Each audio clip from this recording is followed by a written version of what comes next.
Ruth, chapter 1, New Living Translation. In the days when the judges ruled in Israel, a severe famine came upon the land. So a man from Bethlehem in Judah left his home and went to live in the country of Moab, taking his wife and 2 sons with him. The man's name was Elimelech, and his wife was Naomi. Their 2 sons were Mahlon and Chilion. They were Rephaites from Bethlehem in the land of Judah. And when they reached Moab, they settled there. Then Elimelech died, and Naomi was left with her 2 sons. The 2 sons married Moabite women. One married a woman named Orpah, and the other a woman named Ruth. But about 10 years later, both Mahlon and Chilion died. This left Naomi alone without her 2 sons or her husband. Then Naomi heard in Moab that the Lord had blessed his people in Judah by giving them good crops again. So Naomi and her daughters-in-law got ready to leave Moab to return to her homeland. With her 2 daughters-in-law, she set out from the place where they had been living, and they took the road that would lead them back to Judah. But on the way, Naomi said to her 2 daughters-in-law, "Go back to your mother's homes, and may the Lord reward you for your kindness to your husbands and to me. May the Lord bless you with the security of another marriage." Then she kissed them goodbye, and they all broke down and wept. "No," they said, "we want to go with you to your people." But Naomi replied, "Why should you go on with me? Can I still give birth to 2 sons who could grow up to be your husbands?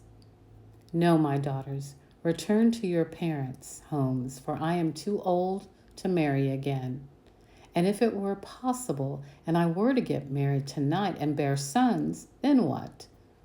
Would you wait for them to grow up and refuse to marry someone else? No, of course not, my daughters.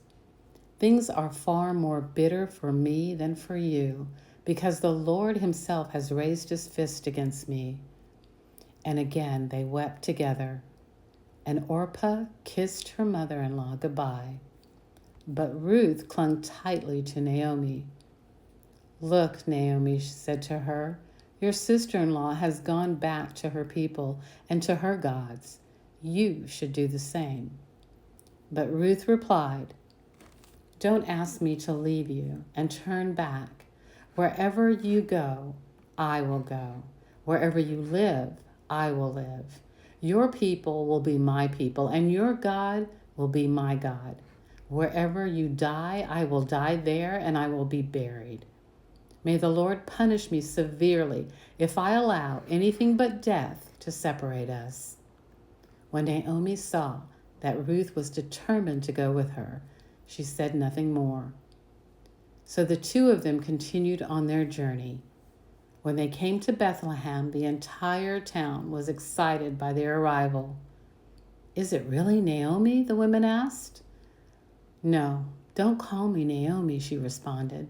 "Instead, call me Mara, for the Almighty has made life very bitter for me. I went away full, but the Lord has brought me home empty. Why call me Naomi when the Lord has caused me to suffer and the Almighty has set such tragedy upon me?"